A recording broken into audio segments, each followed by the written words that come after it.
स्वागत है आप सभी का। दोस्तों आप सभी को विजयदशमी की हार्दिक शुभकामनाएं। दोस्तों आज मैं आपको दिखा रहा हूं शक्ति क्लब के मंच से दशहरे का बहुत ही सुंदर कार्यक्रम, जिसमें आप देखेंगे बहुत ही बड़े बड़े रावण।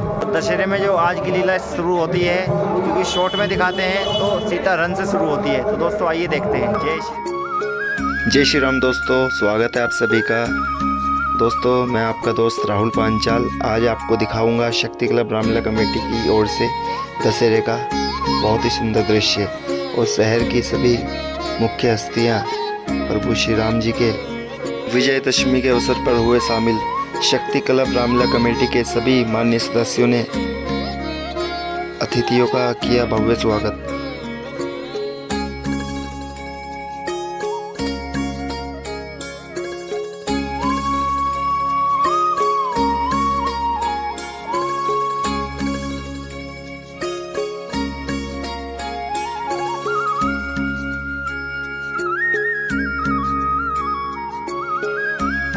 लो राहुल पांचाल जो कि आप पांचाल के नाम से हमारा चैनल चला रहे हैं, रामलीला उसे दिखा रहे हैं, वो भी हमारे मंत्रीगणों का माल्यार्पण करेंगे। साथ ही सभी मुख्य अतिथियों ने ज्योत प्रज्वल करके विजयदशमी का किया उद्घाटन। समस्त मुख्य अतिथियों ने श्री गणपति महाराज जी की पूजा व आरती की और प्रभु से आशीर्वाद प्राप्त किया।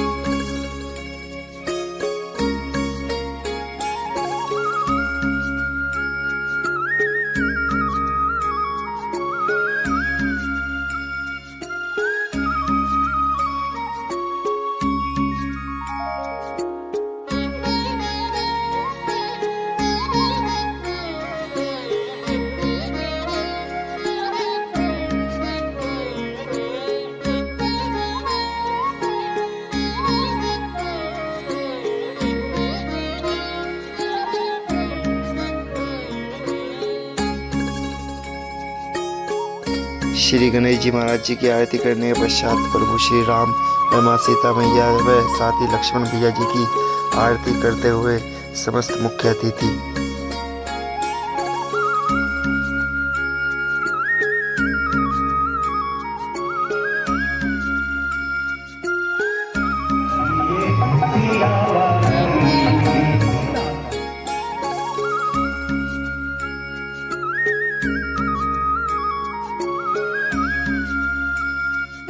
दोस्तों आप सभी जनता जनार्दन का हार्दिक स्वागत शक्ति क्लब रामलीला कमेटी और साथ आर पांचाल यूट्यूब चैनल की तरफ से बहुत बहुत धन्यवाद, बहुत बहुत भव्य स्वागत। जय श्री राम। आइए चलते हैं लीला की ओर।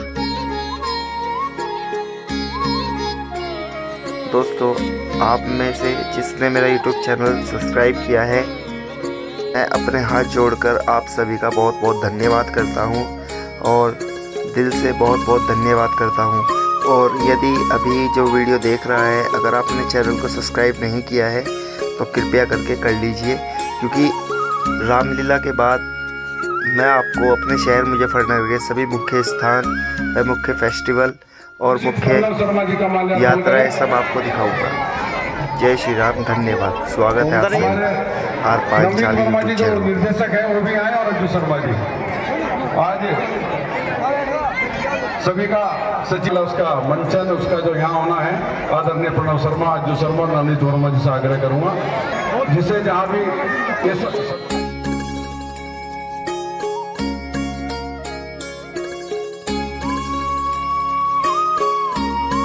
भगवान राम देव लक्ष्मण और जानकी जी सहित जानकी जी और लक्ष्मण जी को उपदेश देते रहते हैं और उनका मार्गदर्शन करते रहते हैं, जीवन के आदर्श उन्हें बताते रहते हैं। परंतु तभी एक दिन रावण की बहन शूर्पणखा घूमती हुई दोनों पर मोहित हो जाती है कि ओह इतने सुंदर राजकुमार, ऐसे अलौकिक रूप को तो मैंने आज तक त्रिभुवन में कहीं नहीं देखा, तीनों लोगों में ऐसी सुंदरता मैंने कहीं नहीं देखी। अब मैं कुछ वही उपाय करती हूँ जिससे राजकुमार मेरा वरण कर लें। तब वो अपनी अदाएं बिखेरती हुई राम जी के पास जाती है और राम जी के पास जाकर कहती है, हे राजकुमार, तुम दोनों कौन हो और के लिए निकले हैं पिता की आज्ञा के तहत? तुम बताओ देवी, आखिर तुम कौन हो? तब वो बताती है कि मैं शूर्पणखा हूँ, रावण की बहन, और जिनके साम्राज्य में आप ठहरे हैं वे खरदूषण मेरे ही भाई हैं। देवताओं का कोषाध्यक्ष कुबेर भी मेरा ही भाई है। हे राजकुमार, देख सकते हैं हम तो एक पतिव्रता हैं। वो शूर्पणखा को मना कर देते हैं, तो शूर्पणखा लक्ष्मण जी की ओर आती हैं, कहती हैं, आप छोटे भाई सब सुंदर है, मेरा इन्हीं से ब्याह करवा दीजिए। वो लक्ष्मण जी को रिझाने की कोशिश करती है, परंतु लक्ष्मण जी क्रोधित हो जाते हैं, कहते हैं कि मैं तो उनका दास हूँ, तो मेरे पास क्या करने के लिए आई हो? जाओ, स्वामी के पास जाओ, मेरे साथ विवाह करने की सोचोगी तो दासी बन जाओगी। शूर्पणखा फिर से राम जी के पास जाती है और कहती है कि आपके छोटे भाई तो मान ही नहीं रहे, किसी प्रकार उन्हें मना दीजिए, अन्यथा आप ही मान जाइए। राम जी कहते हैं, जाओ कहीं और चली जाओ, जाकर कहीं और दूसरे वर खोज लो, हमें छोड़ो, हमारा पीछा छोड़ो। शूर्पणखा क्रोधित हो जाती है, अब मैं गई।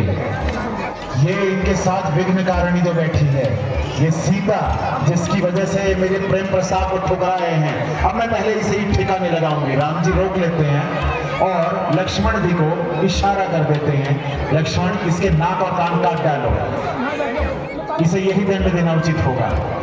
तब लक्ष्मण जी शूर्पणखा के पास जाते हैं, शूर्पणखा के पास जाते हैं। शूर्पणखा खुश हो जाती है, कहती है, हाँ अब आए तुम सीधे रास्ते पर, चलो अब करो मुझसे विवाह, इतनी देर से मना कर रहे थे, देखा सीधी उंगली से घी नहीं निकलता। लक्ष्मण जी क्रोधित होकर शूर्पणखा को पकड़ लेते हैं, शूर्पणखा की गर्दन पकड़ लेते हैं, कहते हैं, दुष्टा, तूने भगवान राम और माता जानकी जी को जो अपशब्द कहे हैं, ले आज मैं तुझे उनका प्रसाद अवश्य दूंगा। वो उसकी नाक और कान काट डालते हैं। शूर्पणखा भाग के, मैं तुम्हारी चिता यही जलाऊंगी। वो खरदूषण के दरबार में जाती है। खरदूषण जो कि उसी वन में छावनी के तौर पर वो माना नहीं, उसने जब नाक कान उड़ा दिया, मुझे क्रूर बना दिया। भैया ये राक्षस जाते हैं, हाथ का इशारा कर लो, हाथ का इशारा कर, नहीं तोड़ दो तेरी बना कह रही है। खरदूषण हो जाते हैं, खरदूषण क्रोधित होकर पंचवटी पर आक्रमण करने का फैसला लेते हैं। सेना के साथ शूर्पणखा को लेकर कहते हैं हमें भी वो स्थान दिखाओ जहां वो दोनों तपस्वी ठहरे हैं।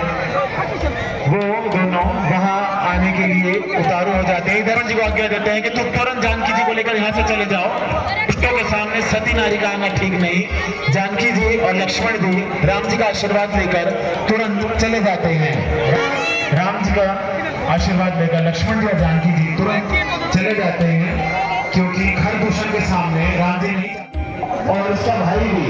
तब खर कहता है कि अपनी छुपाई हुई स्त्री को हमें।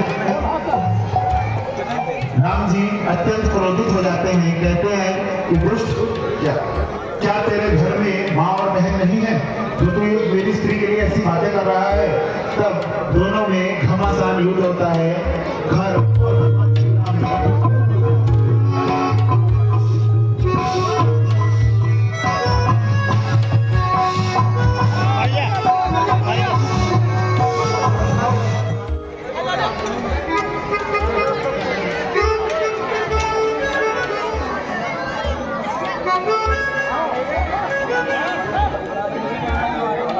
सीता जी और लक्ष्मण जी सहित उन्हें पंचवटी में ही निवास बना दिया और कुरूप बनाकर मुझे छोड़ दिया। कहा कि जाओ अपने भाई से कह दो कि वह लंका से भी निकल जाए, हम वहां भी अधिकार कर लेंगे। तब रावण अति क्रोधित हो जाता है और क्रोधित होकर वह एक योजना बनाता है, आराम करो, मैं अब उन दुष्टों से बदला लूंगा। शूर्पणखा कहती है कि भैया उनके साथ जो सुंदर स्त्री है वो तो विचार करता है कि हाँ मैं पंचवटी पर जाऊंगा, परंतु रावण सोचता है कि मैं अकेला ये कार्य नहीं कर सकता, पहले मुझे मामा मारीच के पास जाना होगा जो बहुत बड़ा मायावी है। मामा मारीच मामा मारी से योजना बनाता हूँ, उसे कहता हूँ कि तू मेरे साथ चल, चलकर एक माया का सुंदर मृग बन जा, सोने का हिरण बन जा और सोने का हिरण बनकर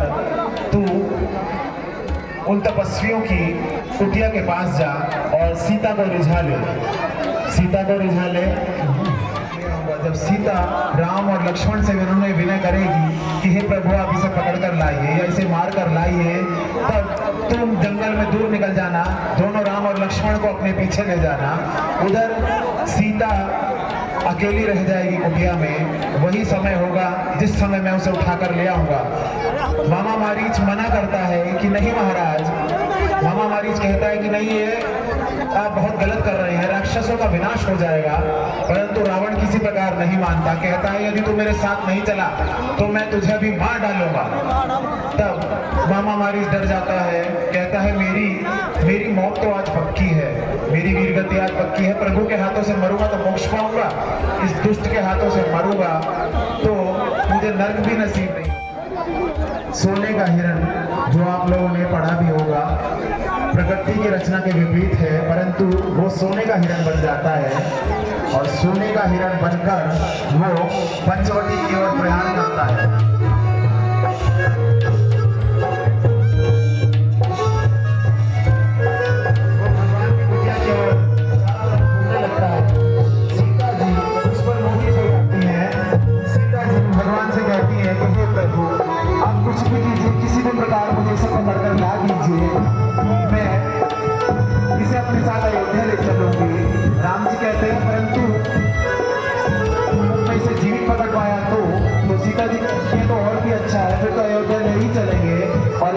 पकड़ेंगे तो इसके सुंदर चर्म को मैं आपकी आसन बना दूंगी, शाला बना दूंगी। तब राम जी कहते हैं कि ठीक है, मैं तुम्हारी यह इच्छा पूरी करूंगा। और वो स्वर्ण मृग का शिकार करने के लिए उस मृग के पीछे जाते हैं। स्वर्ण मृग का शिकार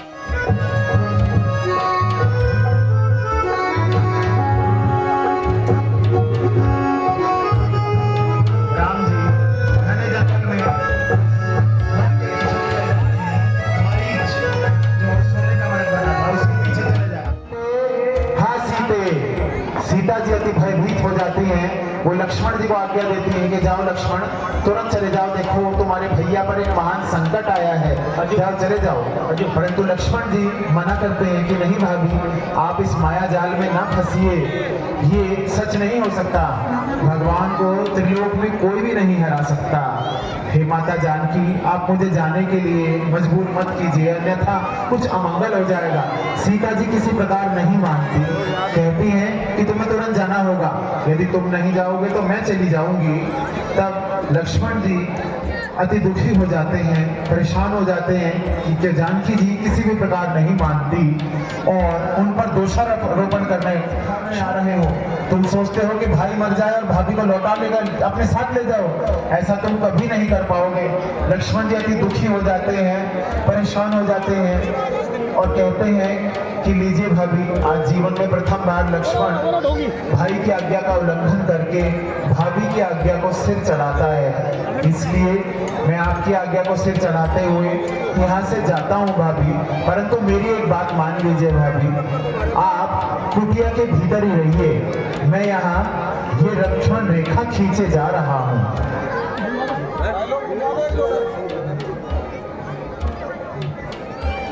और लक्ष्मण जी सीता जी के चारों तरफ एक अदृश्य दीवार खींच देते हैं और कहेगा, जब तक मैं और भैया ना आ जाए तब तक आप कुटिया में ही रहिए, इस रेखा को कोई नहीं उलांग सकेगा।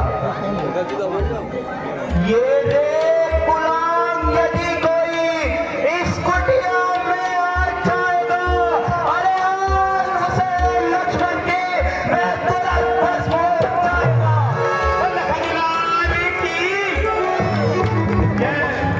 कुटिया में अकेली रह जाती है और तब वो एक ब्राह्मण का रूप धारण करके पंचवटी में कुटिया की ओर आ जाता है और आकर सीता जी से भिक्षा की गुहार लगाता है। अलाप निरंजन भिक्षाम देहि, अलाप निरंजन भिक्षाम देहि। देवी, तेरे द्वारे पर एक साधु आया है। देवी, जरा बाहर निकल मस्सा और भूखे साधु को कुछ फल दे, भिक्षा दे ही। सीता जी कहती है कि आप रुकिए, मैं अभी कुटिया से कुछ फल फूल लेकर आती हूँ। और जानकी जी कुटिया से कुछ फल फूल लेकर जाती हैं।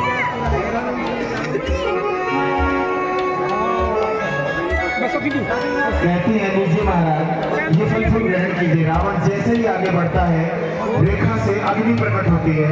जो मन में समझ जाता है कि ये प्रभु का माया जाल है, मैं इसका पार नहीं पा सकता, वो जानकी जी से कहता है देवी भिक्षा ही देना चाहती हो तो इस रेखा से बाहर आना। सीता जी मना करती है, कहती है नहीं, मैं अपने देवर की आन को नहीं तोड़ सकती।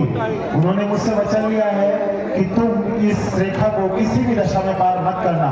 रावण क्रोधित हो जाता है, कहता है ठीक है, मैं भूखे पेट लौट रहा हूँ, परंतु मैं तुझे और तेरे पति को श्राप देकर लौटूंगा। सीता जी भयभीत हो जाती हैं, कहती है नहीं नहीं महात्मन, हम तो पहले ही दुखी हैं, आप मेरे पति को श्राप मत दीजिए। और सीता जी कहती हैं लीजिए, आपकी आज्ञा का सम्मान करते हुए मैं इस रेखा से बाहर आकर ही आपको भिक्षा देती हूँ। और तब रावण जानकी जी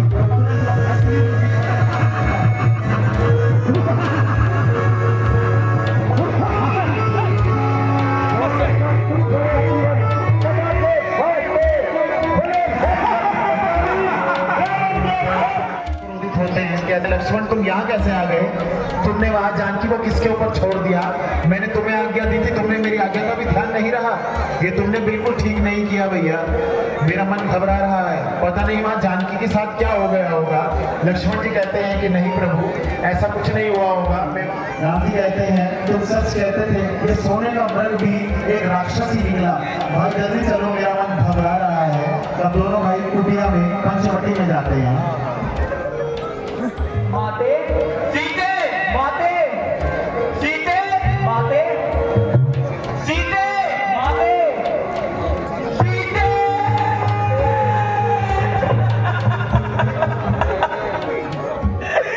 देख लिया भैया लक्ष्मण,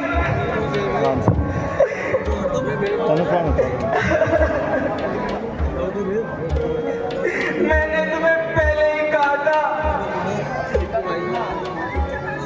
हम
सीता जी की खोज में आगे निकल गए।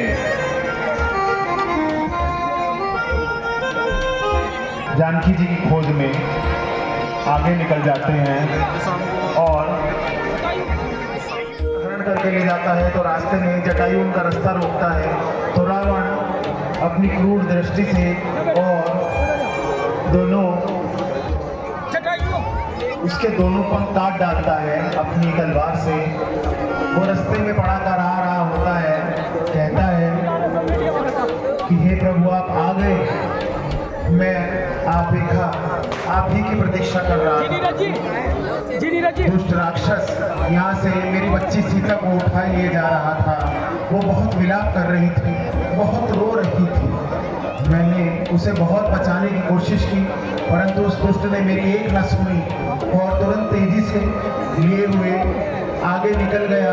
अन्यायी ने मेरे दोनों पंख काट दिए। मैं केवल आपकी प्रतीक्षा में ही अब तक जीवित था। वो दक्षिण दिशा की ओर गया है। इतना कहते ही जटायु मर जाता है, जटायु समाप्त हो जाता है। भगवान उसे आशीर्वाद देते हैं कि तुम मुक्ति पाओ, मोक्ष पाओ, मेरे धाम को जाओ। और भगवान लक्ष्मण के साथ उसका अंतिम संस्कार करके दक्षिण दिशा तब घूमते घूमते पूरे रास्ते में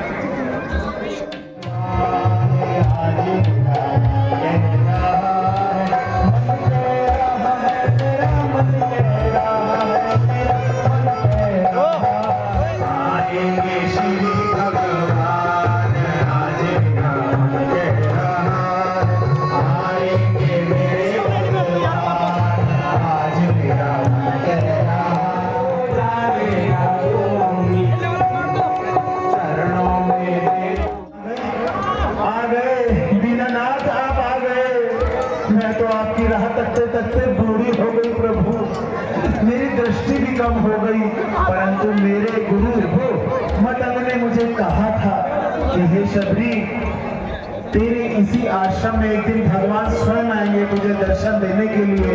ये होगी शबरी मीठे बेर लेकर आती है कुटिया से, कहती है प्रभु मैंने चक चक कर रखे। बहुत वर्षों बाद ऐसा लग रहा है कि माता कौशल्या मुझे अपने हाथों से खिला रही है।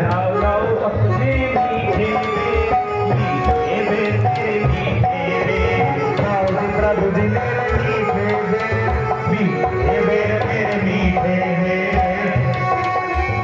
शबरी को अपनी व्यथा बताते हैं कि मेरे साथ मेरी भार्या सीता भी थी, परंतु देखो बहुत मन में बहुत अनहोनी हुई। कोई दुष्ट राक्षस माया जाल फैलाकर मेरी पत्नी को उठाकर ले गया। इसलिए माता मैं तुमसे पूछता हूँ कि क्या तुम कुछ बता सकती हो, क्या तुम मेरी कुछ सहायता कर सकती हो। शबरी कहती है प्रभु यहाँ से थोड़ी ही दूरी पर एक सुंदर सरोवर मिलेगा, पंपापुर नाम का है वो।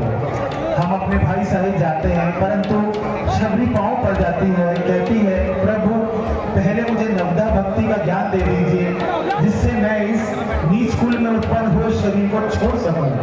भगवान नवदा भक्ति का ज्ञान देने से पहले कहते हैं शबरी ऊंच नीच भलाई बुराई बिरादरी मेरे लिए कुछ भी नहीं है। मेरे लिए तो सिर्फ प्रेम और श्रद्धा है। प्रेम और श्रद्धा से जो मुझे देखता है वो ही मेरे लिए सपनों में त्याग देती है, वही समाप्त हो जाती है।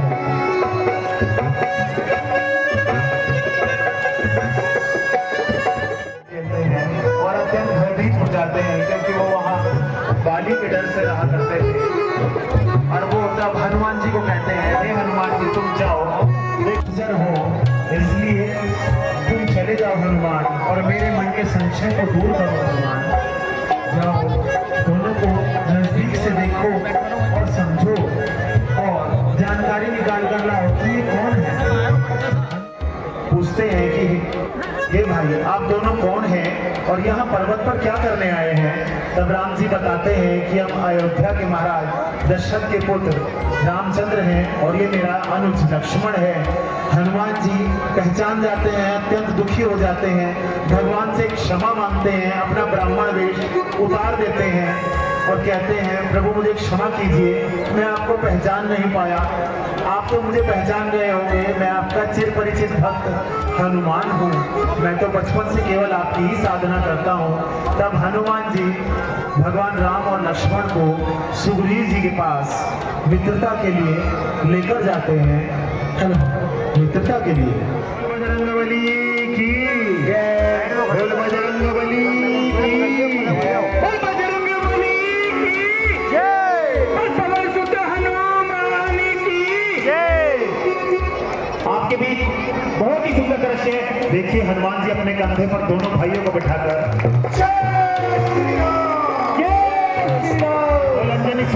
हनुमान की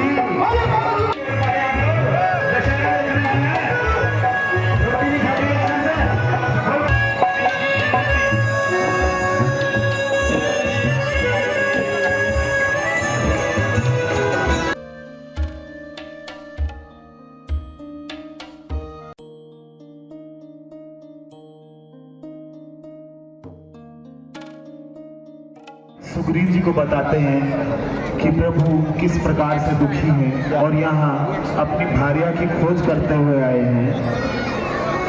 सुग्रीव जी, भगवान आपके दुखों का अंत अवश्य करेंगे, ये आप इनसे मित्रता कीजिए। सर्वप्रथम आप राम जी से मित्रता कीजिए। वो भगवान का हाथ सुग्रीव के हाथ में देते हैं और अग्नि को साक्षी रखकर दोनों की मित्रता करा देते हैं।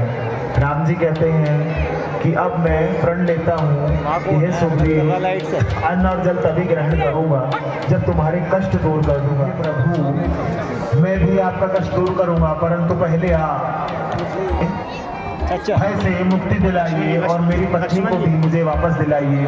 तब भगवान उसे कहते हैं कि ललकारो।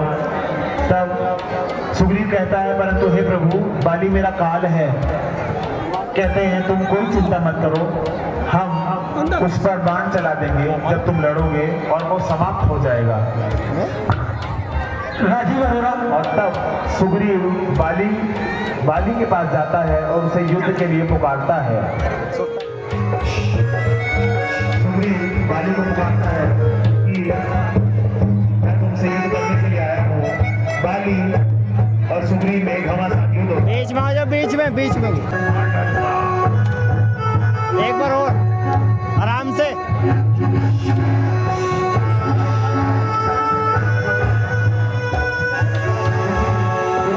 भगवान के पास आ जाते हैं,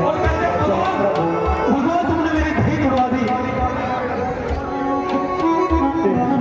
भगवान के पास आ जाते हैं, कहते हैं प्रभु, मैंने तो पहले ही कहा था बाली मेरा काल है, क्या आप मुझे मरवाना चाहते थे?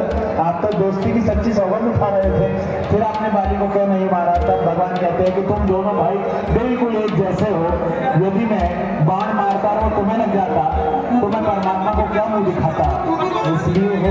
इसलिए है सुग्रीव, तुम इस बार फिर से जाओ, मैं तुम्हें इस माला से तुम्हारी पहचान कर लूंगा और इस माला को धारण करके तुम वहां जाओ और अब इस बार बाली को पुकारो युद्ध के लिए। मैं अवश्य ही तुम्हारी सहायता करूंगा, बाली को स्वर्गधाम पहुंचा दूंगा। सुग्रीव फिर से जाते हैं बाली के निकट। तारा बहुत ही बहादुर है, पब्लिक की तरफ देखते हैं, सबको मार डाला है, आपको भी मार डालेंगे। ना जाओ सैया छुड़ाते भाई, कसम तुम्हारी मैं रो पड़ी।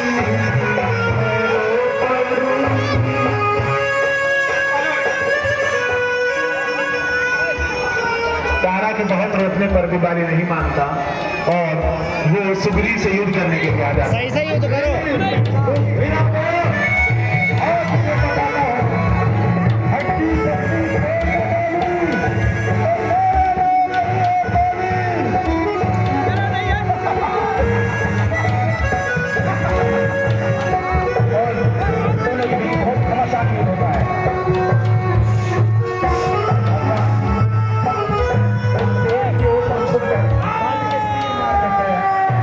तुमने मुझे तीर क्यों मारा?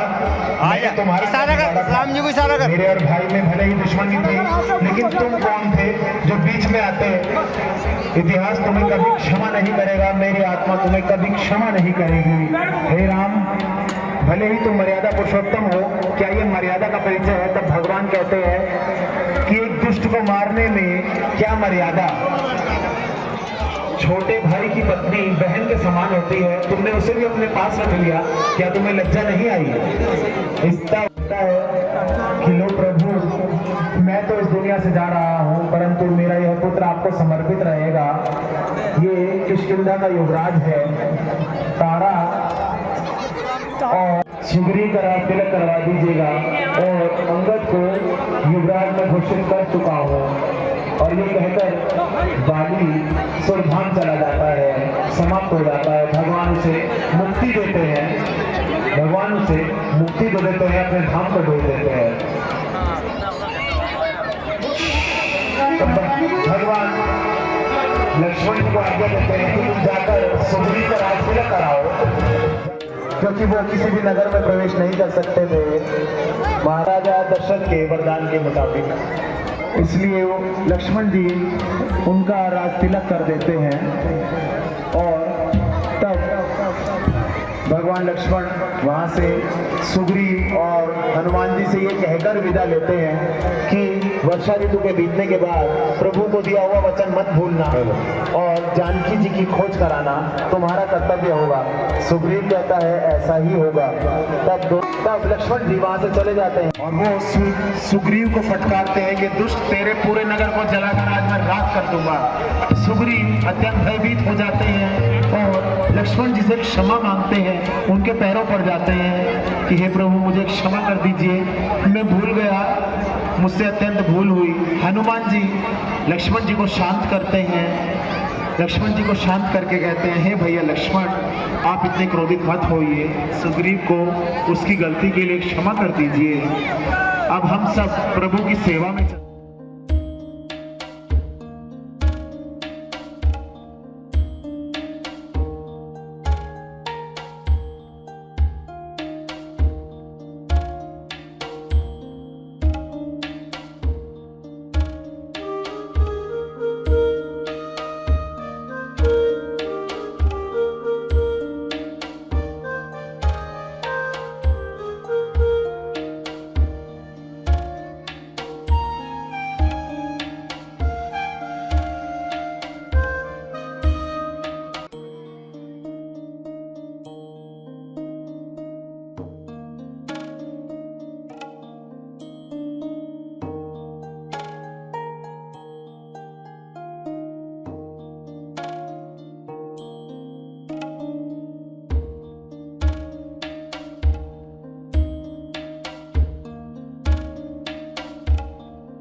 जाने के लिए वो सागर के ऊपर से निकलते हैं। रास्ते में उन्हें सुरसा मिलती है, इसलिए तुम्हें मेरा भोजन बनना स्वीकार करना होगा, मैं तुम्हें आगे नहीं जाने दूंगी। हनुमान जी कहते हैं, माता मैं तुम्हारा भोजन बनने को तैयार हूँ, परंतु पहले मुझे श्री राम का कार्य कर आने दो। सुरसा कहती है, नहीं, मुझे मूर्ख मत बनाओ, तुम्हें मेरा भोजन बनना ही होगा। जिस मार्ग में मैं खड़ी हूँ पहले मेरे मुंह में आना पड़ेगा, उसके बाद ही तुम आगे जा सकोगे। अगर बचकर निकलोगे तभी जा सकोगे। हनुमान जी अति लघु रूप धारण कर लेते हैं, छोटा सा रूप धारण करके वो सुरसा के मुख में जाकर बाहर निकल आते हैं। तब सुरसा उन्हें दर्शन देती है कि वो देवताओं की शक्ति है। केवल हनुमान जी की परीक्षा लेने के लिए उन्हें भेजा गया था और हनुमान जी आगे प्रयाण करते हैं। हनुमान जी समुद्र में आगे उन्हें लंकनी मिलती है। लंकनी जो कि रावण की द्वारपाल थी, वो लंका नगरी की रक्षा किया करती थी, किसी को भी अंदर नहीं जाने देती थी, किसी को भी बिना आज्ञा के अंदर नहीं जाने देती थी। लंकनी कहती है कि तू क्या सोचता है कि तू मुझे मूर्ख बनाकर लंका में घुस जाएगा? नहीं, मेरी बिना आज्ञा के मच्छर भी लंका में नहीं जा सकता, तू तो फिर भी एक वानर है। हनुमान जी ने कहा कि तुम तो जाने दो, मैं तुमसे वादा करता हूँ मैं वापस जल्दी आ जाऊंगा। परंतु लंकनी नहीं मानती, कहती है कि मैं तुझे मार डालूंगी। हनुमान जी क्रोधित हो जाते हैं। लंकनी है डंकनी, ये लंकनी कम डंकनी ज्यादा लग रहा। लंकनी कहती है अब मैं समझ गई हूँ, जनक नंदिनी जानकी जी नहीं मिल पाती। तब वो कहते हैं कि यहाँ इन राक्षसों की नगरी में ये तुलसी का पौधा, माता वृंदा का पौधा और ये शंख चक्र कहाँ से आया? जरूर यहाँ कोई भक्त रहता है। पवन पर तब वो उस भवन में प्रवेश करते हैं और अंदर उनकी एक व्यक्ति से भेंट होती है जिसका नाम विभीषण था। विभीषण जी से उनकी भेंट होती है। विभीषण जी बताते हैं कि हे पवन सुत, मैं रावण का छोटा भाई हूँ, मेरा नाम विभीषण है और मैं यहाँ ऐसे रहता हूँ जैसे 32 दांतों के बीच में जिह्वा रहती है। मैं भगवान राम का भक्त हूँ, हर समय मैं उन्हीं का नाम रटता रहता हूँ। हनुमान जी कहते हैं तुम भी भक्त, मैं भी भक्त, हम दोनों एक ही जैसे हैं। विभीषण जी अत्यंत प्रसन्न हो जाते हैं। प्रसन्न होकर हनुमान जी को गले लगा लेते हैं। हनुमान जी के गले लग जाते हैं, कहते हैं कि मैं तुम्हारी सहायता करूंगा, बताओ भाई तुम लंका में किस कारण से आए हो? तब हनुमान जी कहते हैं मैं यहाँ जनक नंदिनी की खोज में आया हूँ। वो रावण जो जनक नंदिनी को हर लाया है, कृपा करके आप मुझे उनका पता बता दीजिए। तो आप बताइए जनक नंदिनी कहाँ है, जानकी जी कहाँ है? विभीषण जी बताते हैं कि वो रावण की प्रिय अशोक वाटिका में रहती है। वो देवी दिन रात एक वृक्ष के नीचे बैठी हुई भगवान के नाम का जाप करती रहती है। उसने आज तक ना तो लंका के लिए कोई वस्त्र पहने और ना ही कोई भोजन ग्रहण किया। वो तो एक पतिव्रता और सती नारी है। मैंने भैया को बहुत समझाया कि आप ऐसा मत कीजिए, परंतु भैया नहीं माने और उनका हरण करके ले आए। मैं जानता हूँ इसका परिणाम बड़ा भयंकर होगा। हे पवन सुत, तुम अशोक वाटिका में जाओ, वही तुम्हारी भेंट माता जानकी से होगी। भगवान हनुमान तब विभीषण जी से आज्ञा लेकर के अशोक वाटिका, तब वो अशोक वाटिका में पहुंचते हैं और वहां जानकी जी जहां रहती हैं उस पेड़ के पीछे छुप जाते हैं। जाकर तब अशोक वाटिका में रावण किया तो मैं तुझे अवश्य ही मार डालूंगा। सीता जी उसे तिनका दिखाती हैं और निर्लज है, दुष्ट है। तू जानता था कि तू मेरे पति और देवर के बाणों का सामना नहीं कर पाएगा, इसीलिए तूने माया जाल फैलाकर उन्हें दूर भिजवा दिया और मुझे धोखे से यहाँ हरण करके ले आया। मैं एक पतिव्रता हूँ, मैं ऐसा पाप कभी नहीं करूंगी। रावण अत्यंत क्रोधित हो जाता है और तलवार लेकर सीता जी को मारने के लिए भागता है, परंतु मंदोदरी उन्हें रोक लेती हैं। कहती हैं हे प्रभु, हे स्वामी, इन्हें मत मारिए क्योंकि एक पतिव्रता नारी है। तब रावण त्रिजटा आदि सभी दासियों को समझाता है कि तुम किसी भी प्रकार सीता को डराओ धमकाओ, यदि 1 महीने के अंदर इसने मुझसे विवाह नहीं किया तो मैं इसे अवश्य ही मार डालूंगा। रावण बस राम जी की अंगूठी डाल देते हैं। जानकी जी अंगूठी देखकर भयभीत हो उठती हैं, कहती हैं कि तो प्रभु की अंगूठी है, यहाँ कैसे आ गई? अरे भाई कौन है? तब हनुमान जी उन्हें श्री राम की कथा सुनाते हैं कि भगवान राम ने कितने दुष्टों का संहार किया। जानकी जी कहते हैं कौन कथा सुना रहा है, मेरे सामने आओ भाई। हनुमान जी सामने आ जाते हैं, जानकी जी से बताते हैं कि वानरों का राम जी के साथ संग हुआ है, क्योंकि जब रावण आपका हरण करके ले गया तो ऋषिमुख पर्वत पर भगवान आए और सुग्रीव जी से उनकी मित्रता हुई। मैं आपकी सुधि लेने को यहाँ आया हूँ माता। हे माता, अब मुझे कुछ भूख सता रही है, आप मुझे आशीर्वाद दीजिए। सीता जी हनुमान जी को प्रसन्न होकर अजर अमर होने का आशीर्वाद दे देती हैं और कहती हैं, हे पुत्र, जब तक ये धरती टिकी है तुम इस धरती पर रहोगे और जहाँ भी प्रभु का मेरा गुणगान गाया जाएगा तुम वही दृश्य अदृश्य रूप में उपस्थित रहोगे। मुझे कुछ भूख सताती है, ये वृक्ष फलों से लदे दे, तबीयत मेरी ललचाती है। सर सर सर सर हवा चले, मन में बात जगाती है। तोड़ूं जाकर फल पेड़ों से, यही इच्छा मन में आती है। ओ बजरंग बली की, ओ पवन सुत हनुमान की। सीता जी भयभीत होती हैं, कहती हैं कि यहाँ बड़े बड़े राक्षस इस वाटिका की रखवाली करते हैं भगवान सुत। मेरे मन में माली है, उसका तो मुझको भय नहीं, जब कृपा दृष्टि मन में कोई संशय नहीं, केवल आज्ञा का इच्छुक हूँ, उनसे वाला हूँ। मैं तो रघुवर का सेवक हूँ, दुष्टों को खाने वाला हूँ। बजरंग बली की। से आज्ञा ले देते हैं, अशोक वाटिका को उजाड़ना शुरू कर देते हैं, वृक्ष उखाड़ डालते हैं और फल फूल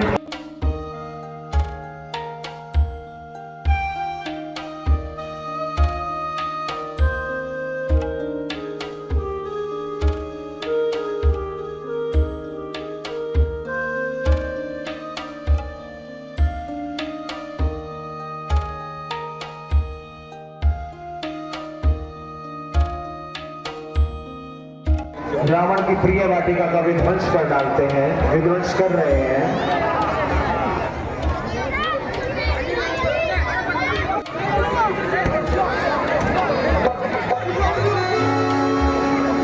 राक्षसों का संहार करने लगते हैं भगवान और वाटिका के माली इत्यादि को दूर भगा देते हैं। माली एवं सभी राक्षस दूर भाग जाते हैं, डर कर दूर भाग जाते हैं और बजरंगबली वाटिका का विध्वंस कर डालते हैं।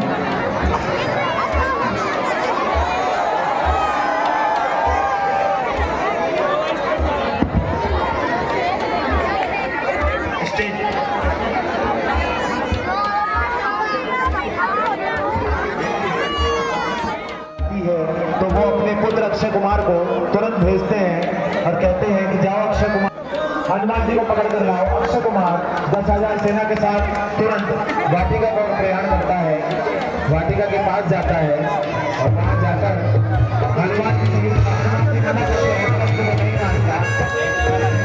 अक्षय कुमार से युद्ध करते हैं।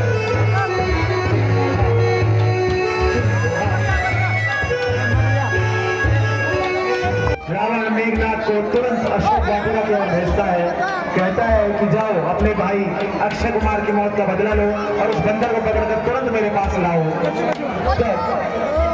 मेघनाथ ब्रह्मास्त्र का प्रयोग करता है, हनुमान जी के साथ ब्रह्मास्त्र का प्रयोग करता है और ब्रह्मास्त्र का प्रयोग करके हनुमान जी को मार में जाते ही ब्रह्मास्त्र तोड़ डालते हैं। तो तुझे केवल समझाने के लिए आया हो तो जानकी जी को लौटा दे, राम जी से बैर मत ले।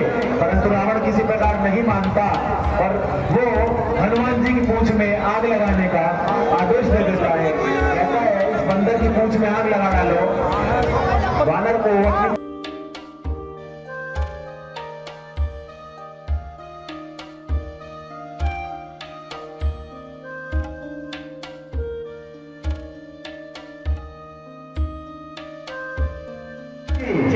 अपनी बजरंगबली की जय। देखिए लंका धूम करके चल रही है। लंका जलने के बाद हनुमान जी वापस अशोक वाटिका में माता सीता के पास में विश्वास दिलाता हूँ कि मैं आपके पास आया था। तब हनुमान जी को माता जानकी चूड़ामणि देती हैं, कहती हैं अब तो केवल यही शेष है बाकी सारे आभूषणों का मैंने हरण के समय त्याग कर दिया था। वापस आ जाते हैं माता का आशीर्वाद लेकर, वापस आते हैं भगवान राम के पास, दिखाते हैं। राम जी दुखी हो जाते हैं और कहते हैं कि अब मैं देर नहीं करूंगा, वैदेही को लाने में अब मैं देर नहीं करूंगा, वानर सेना को तैयार करो। सुग्रीव से कहते हैं और इस सागर पर पुल बांधा जाए। सबसे पहले सागर पर पुल बांधकर हम लंका की ओर प्रयाण करेंगे। और वानर रीछ भालुओं सहित विश्वकर्मा के दो पुत्र नल और नील, जिन्हें वरदान प्राप्त था कि उनका कुछ भी फेंका हुआ जल में डूबता नहीं था, पत्थरों को जल पर फैलाकर उन्होंने सागर पर पुल बांध दिया। और सागर पर पुल बांधकर भगवान लंका की ओर प्रयाण करते हैं, लंका में पहुंच जाते हैं।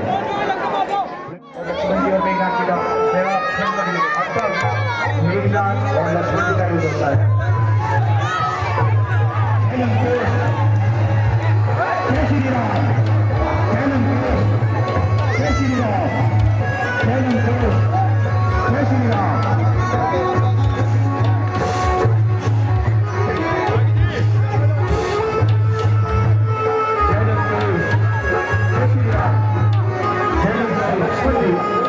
मेघनाथ को मार डालते हैं और तब रावण अत्यंत भयभीत हो जाता है, अत्यंत उस मन में ख्याल आता है कि मेरा भाई कुंभकर्ण जो लंका के भीतर सोया पड़ा है, फिर पहले उसको ले जाता है।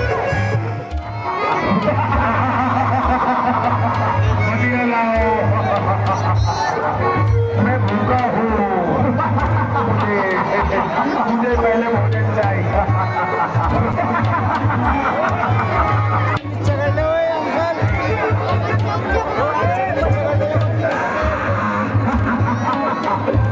बहुत दिन से भूखा हूँ, सब कुछ खा जाऊंगा।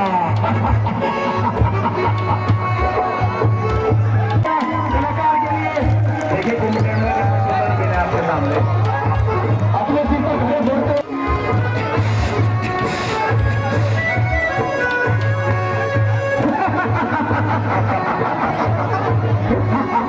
आज मैं सबको खा जाऊंगा, मुझे कच्ची नींद से जगा दिया।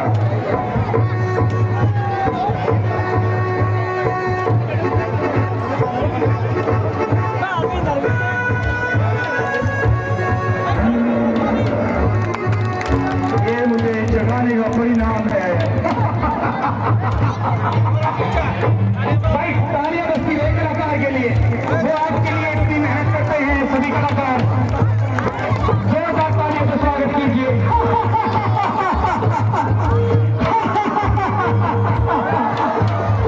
नहीं, ये नहीं है। वो तब रावण कुंभकर्ण से मिलते हैं। रावण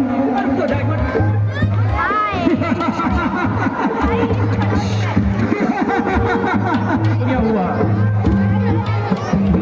धीरे से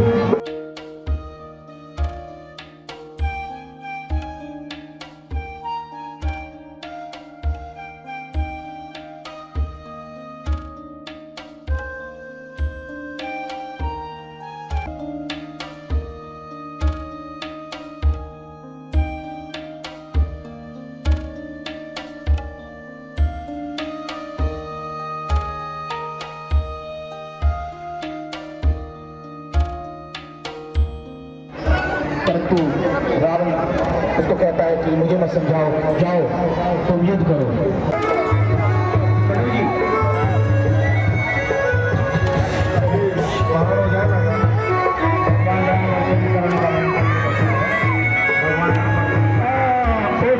मारा जाता है, अभी जितने भी सभी अंदर प्लीज इधर से सभी सैनिकों को रास्ता दे दीजिए। आप सभी कलाकारों को फील्ड खाली करा दो, फील्ड को खाली करा दीजिए। राहुल यहाँ पूरी छतरगी भी बना लो। रावण पुतलों के पास से सब दूर हट जाए, और ये सब यहाँ से पुतलों के पास से सब दूर हट जाए, कोई भी पुतलों के नजदीक ना रहे।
Ha ha ha ha